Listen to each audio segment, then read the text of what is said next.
Welcome back to Carneades.org. Today we're going to be continuing our mini-series on the afterlife, looking at the Cognitivist's argument against pluralist religions.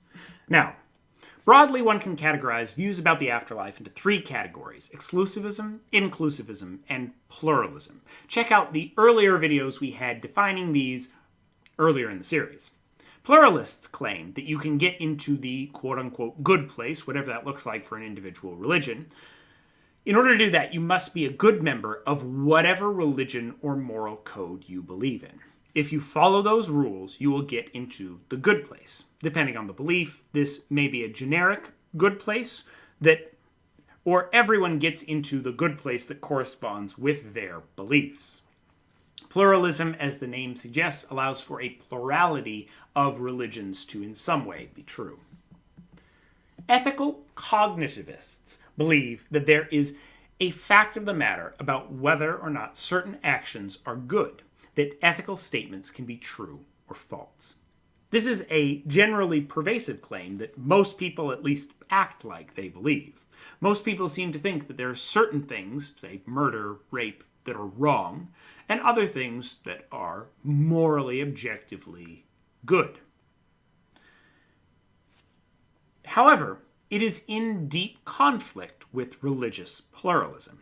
If you are a religious pluralist, you think that those who commit genocide will make it into the good place, so long as they were following their own religion. If their religion said commit genocide, which a surprising number of religions seem to endorse, then they're fine. To see how this issue arises, let's look at three contradictory statements. So, people who do things that are objectively wrong should not go to, quote-unquote, the good place. Some religions require that people do things that are objectively wrong. And statement three, people who do what their religion requires of them will go to the, quote-unquote, good place. So, let's take a look at the justifications for each of these statements in turn and see where the problem arises. So, first off, people who do what their religion requires of them will go to the good place. Statement 3, while easy to deny for an atheist, an inclusivist, or the exclusivist, is central to the heart of religious pluralism. Denying this statement accomplishes the argument and shows that religious pluralism is untenable and irrational.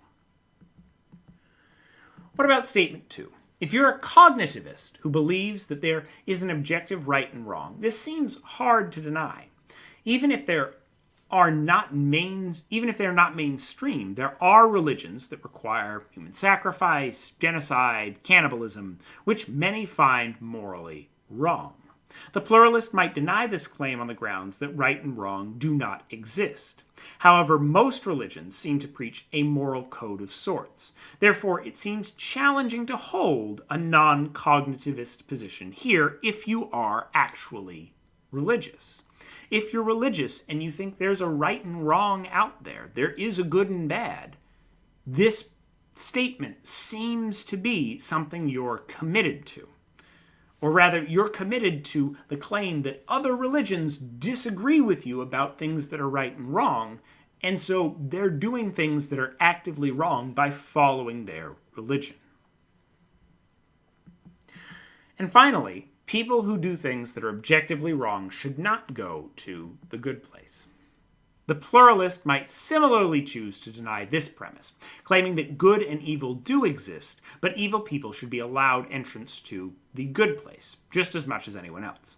This seems to be quite a big bullet to bite. It seems deeply problematic, as it seems to defeat the purpose of a good place in the beginning. It's a strong statement to say that the purpose of life is not to do good, but just to conform to whatever your ancestors did. Not because it's right, but just because it will get you a reward later. Once again, this undercuts the common cognitivist notion about good and evil, that there is a such thing as good and evil, and at least in the religious world, we're following that good and evil, those rules about good and evil, because we want to get into the good place because we're doing good, not just because we're following some arbitrary rules. But for the pluralist, if you think that your religion is right about good and evil, people who are following a different religion that completely disagrees with yours must be acting incorrectly. They must be acting immorally and wrong. But for the pluralist, those people, by acting immorally, are getting into the good place. And in fact, if they acted in the way that your religion prescribes, but it is forbidden by their religion, they would not get into the good place, despite doing what you think is morally right. This is a big problem for the pluralist. Now, there are a number of responses that the pluralist might offer. The simplest is to deny pluralism, in whole or in part. Denying the belief in whole is not really a response, but an admission that the argument was successful. They might say that pluralism only applies to certain religions, that anything those religions require is acceptable, but other religions are excluded. So you might say that, well, those weird small religions that are talking about genocide or cannibalism, for whatever reason, those don't count. But these religions that are at least similar enough to mine, but might have some disagreements, those are fine. Those are okay. Those people are getting into the good place no matter what. Someone might make that kind of a distinction. Now, they have some complex theology to justify that, but they make that distinction to at least avoid kind of the worst of this argument. This response is problematic for several reasons. First, it would expose itself to criticisms of exclusivism that we checked out in an earlier video, because that is explicitly saying that you can discriminate based on people based on their beliefs, which is probably a bad thing. Most people think discrimination is bad. Second, the line drawing will be challenging. What are the criteria you could use? There are many beliefs in some sects of Christianity and Islam which are deeply problematic. As at a certain point, this response starts to look like inclusivism in disguise, only allowing in religions which already have the same moral code as your own. The second response might be to challenge the very notion that good and evil exist. This would be a challenge for both statements 1 and 2. However, it's hard to paint a picture of a non-cognitivist afterlife. All one can say is that following the traditions of your ancestors got you a reward. It's not good or bad. Anyone that questioned those traditions, even if they required genocide or cannibalism, was not wrong. But they will be punished for eternity because they questioned the tradition.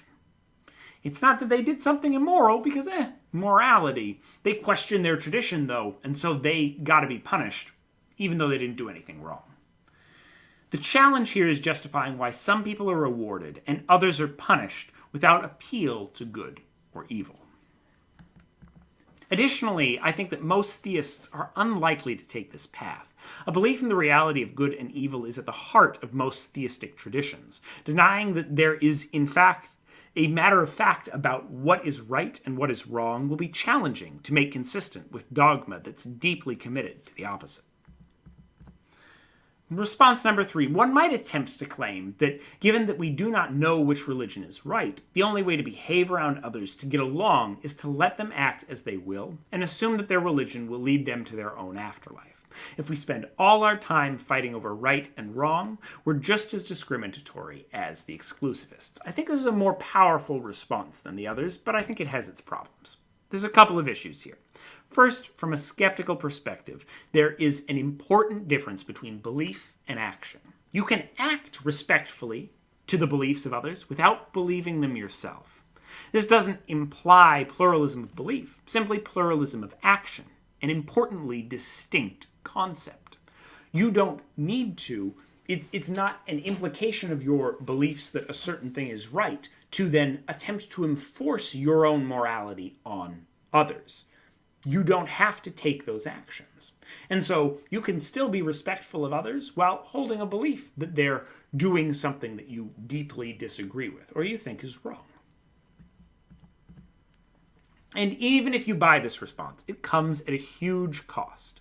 It means that you're abdicating the ability to tell someone who is mutilating the genitals of a child, carrying out a human sacrifice, or enacting gay conversion, quote-unquote, therapy on their children, that what they are doing is wrong because you want to be respectful of their beliefs. Even if you don't know what is right and wrong, you cannot suspend action like you can suspend belief. And standing by and watching something that seems to be evil done is, under many ethical frameworks, equivalent to complicity. Now, even if you're convinced by none of these arguments, there is a challenge for pluralism of apostasy. Most religions say that leaving the religion is wrong. Some go so far as to say that apostates should be killed, and it's completely ethical to kill anyone that leaves the religion. The pluralist is not only committed to the claim that someone who commits genocide because their religion commands it is not wrong, because they're going to heaven anyway, or the good place anyway. They are also committed to the claim that an apostate from that religion that mandated that you commit genocide, someone that said, no, this is wrong, and stood up and left, they are destined for eternal punishment. Anyone who objects to that genocide from that culture, leaves it, or tries to stop it, is doomed to eternal damnation, because they didn't follow the rules of the religion or tradition they were born into. Even if you think that people's beliefs should be respected, regardless of how seemingly immoral, it's a step further to say that someone who is trying to act ethically, despite being raised to commit atrocities, deserves to suffer for an eternity for not trying to murder an entire race. That seems like a completely untenable position, but it's something that the pluralist is committed to. Are you convinced? Are pluralists committed to the claim that statements about good and evil don't really have truth values? How should pluralists treat apostates, or those who were not raised with a religion at all? Leave your thoughts in the comments below. Subscribe if you like this content and you want to see more. Hit that notification bell so you can see future videos. We're going to be doing objections to inclusivism next in another video. So stay tuned for that. Watch this video and more here at Carneades.org, and stay skeptical, everybody.